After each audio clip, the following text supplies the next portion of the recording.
今天是我们的比亚迪秦野6提车第215天，总共行驶了16874公里。在这样的一个使用情况之下呢，车子目前出现了一个异响。那这个异响呢是来自于右后门。当我们把车门打开到这个位置的时候，然后来回这样子，你会听到咯吱咯吱的声音。来，我们现在不说话，听一下。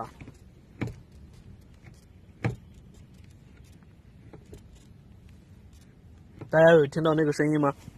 而且这个异响呢，我们在行驶的过程当中遇到一些颠簸路面呢，也能听到这个右后门这一块呢震动之后有那咯吱咯吱的声音。加上之前我反馈的这个右前轮减震器的异响呢，那么行驶了16000多公里啊，提车215天，它一共有2处这样的一个异响。虽然说不影响我们整体的一个用车啊，但是还是稍稍的有一点点影响到我们的这种体验感受。那这条视频就分享到这里，各位秦野6的车友有遇到我这样子的异响情况吗？欢迎在评论区留言，我是麦克马，喜欢的话点个关注，我们下一期再见。